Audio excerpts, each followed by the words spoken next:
Hi friends, मैं हूं अरुण गिरी और आपके अपने चैनल टेक्निकल कंसेप्ट में आपका बहुत बहुत स्वागत है। तो ये हमारा वीडियो नंबर 10 है, HVAC system of pharmaceutical industry. तो इस वीडियो में हम देखेंगे कि बिल्डिंग का लेआउट कैसा होता है। जो फार्मास्यूटिकल इंडस्ट्री का एचवीएसी सिस्टम होता है उसका लेआउट किस तरह से होना चाहिए, किस तरह का लेआउट रहेगा तो हम उसको एक अच्छा लेआउट बोल सकते हैं कि ये एक एचवीएसी सिस्टम का एक अच्छा लेआउट है। ओके, तो आइए हम वीडियो को स्टार्ट करते हैं। क्योंकि हमारा जो किसी भी एचवीएसी सिस्टम का जो उसका परफॉर्मेंस है, उसका एफिशिएंसी है, वो बिल्डिंग के लेआउट के ऊपर डिपेंड करता है। अगर हमारा बिल्डिंग का लेआउट अच्छा नहीं होगा तो हमारा जो एफिशिएंसी होगा एचवीएसी सिस्टम का वो श्योरली बहुत कम होगा।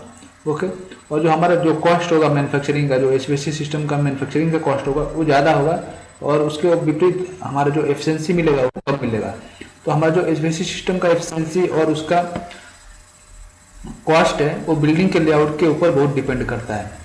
ओके, तो आइए हम देखते हैं एक अच्छा लेआउट किसको बोलते हैं। तो एक ये बिल्डिंग का एक लेआउट है। अब मैं इसको समझाता हूँ कि इसको अच्छा कैसे बोलेंगे और बुरा कैसे बोलेंगे। ओके, तो एक अच्छा लेआउट उसको बोलते हैं जिस लेआउट के अंदर जो सेम क्लीनिनेस के एरिया होंगे वो एक जगह होंगे। जो जैसे कि क्लास 100 है, जो जितने भी क्लास 100 के एरिया हैं क्लीन के, वो जनरली एक साथ होने चाहिए। जो क्लास 10,000 के क्लीननेस के एरिया होंगे वो एक नज़दीक एक साथ होने चाहिए, नज़दीक नज़दीक होने चाहिए, एक के बाद एक। और जो भी क्लास 1 लाख के एरिया हैं वो एक साइड में होना चाहिए, मतलब एक सीरीज में होने चाहिए। तो जिससे क्या होगा कि हमारा जो डक्टिंग का कॉस्ट है वो बच जाएगा और प्रेशर मेंटेन करना और एरिया के अंदर क्लीनिनेस मेंटेन करना बहुत आसान हो जाता है। ओके, तो जैसे ये आप लेआउट में देख सकते हैं, यहाँ पे change room, change room, change room, change room, office, airlock और एयरलॉक, ये जो सारे एरिया है इस लगभग सेम क्लीनलीनेस के एरिया है और इसके अंदर लगभग प्रेशर मेंटेन करना लगभग बराबर होता है। जो जनरली हम एक ही एचयू से ये सारे एरिया को सब एयर सप्लाई दे सकते हैं। तो ये एक अच्छा लेआउट है। इसके अंदर जो सारे एयरलॉक जो सेम क्लीननेस के एरिया एक साथ में एक एरिया में है और जिसके अंदर हम एक अगर चाहें तो एक एचयू फिट करके हाई टनेज का ये सारे एरिया के अंदर हम टेम्परेचर एंड ह्यूमिडिटी मेंटेन कर सकते हैं। ओके, देन हमारा आता है, यहाँ पे देख सकते हैं हम coating area, dispensing area, field capsule store and dispense material store and manufacturing area. ये जहाँ पे है ये जनरली स्टोर के एरिया होते हैं। इसके अंदर सेम क्लीनलीनेस मेंटेन होना चाहिए। तो यहाँ पे भी हम ये बोल सकते हैं कि ये सारे जो एरिया है वो लगभग सेम क्लीनलीनेस के हैं और ये सीरीज में है। तो इसके अंदर हम हमारा प्रेशर लगभग इन सारे एरिया का प्रेशर सेम होता है। ओके, तो इसके अंदर प्रेशर मेंटेन करना बहुत आसान हो जाएगा। फिर आप यहाँ पे देख सकते हैं कि capsule filling area, capsule filling area and capsule filling area.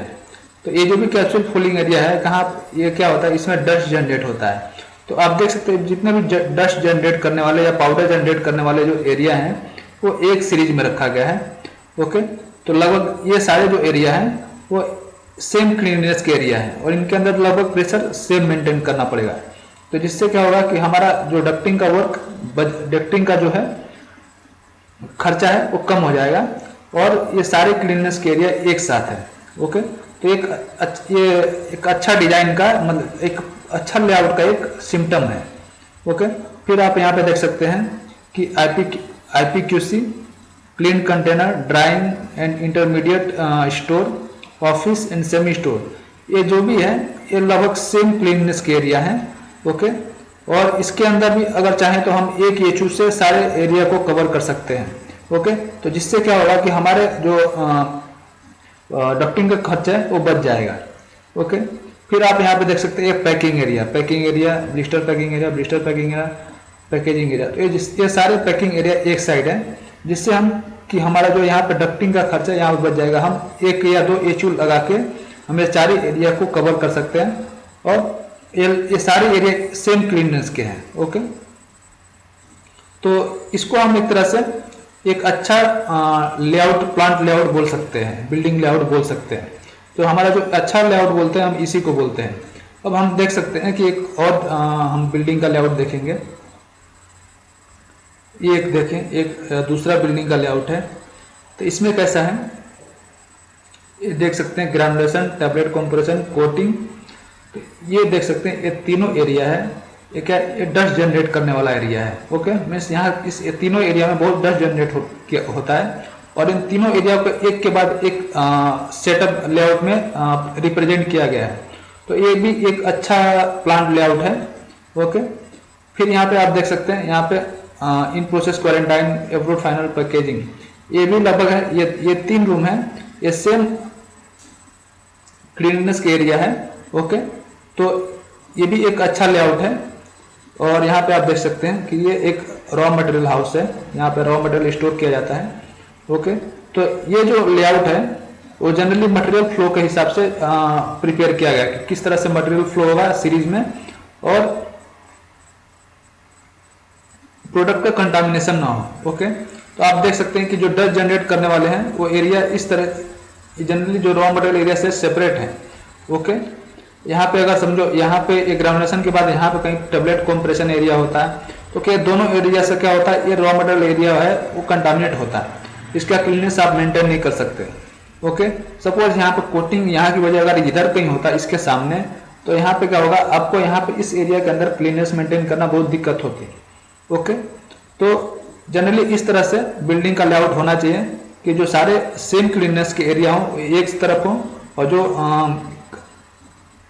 जिससे क्या होता है कि हमें प्रेशर मेंटेन करना, प्रेशर बैलेंसिंग करना, या फिर टेम्परेचर ह्यूमिडिटी मेंटेन करना और एरिया के अंदर क्लीननेस मेंटेन करना बहुत आसान हो जाता है।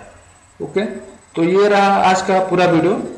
हम नेक्स्ट वीडियो में देखेंगे कि बिल्डिंग का कंस्ट्रक्शन कैसे किया जाता है, किन किन मटेरियल्स का यूज किया जाता है और किस तरह से उसका कंस्ट्रक्शन किया जाता है, क्या क्या ध्यान रखा जाता है कंस्ट्रक्शन के टाइम पे। ये तो हमने लेआउट देखा, लेआउट जो पेपर पे होता है। अब इस लेआउट को हम जमीन पे उतारते हैं तो उसको हम बिल्डिंग का कंस्ट्रक्शन बोलते हैं। तो अब हम कंस्ट्रक्शन में क्या क्या किन किन बातों का ध्यान रखना चाहिए, कौन सा मटेरियल यूज करना चाहिए, किस तरह से कंस्ट्रक्शन करना चाहिए, वो हम नेक्स्ट वीडियो में देखेंगे। तो आज के लिए बस इतना ही। अगर वीडियो अच्छा लगा हो तो लाइक करें, सब्सक्राइब करें, और सब्सक्राइब करने के साथ साथ बेल आइकन को भी प्रेस करें और शेयर करें। So thanks for watching, bye bye.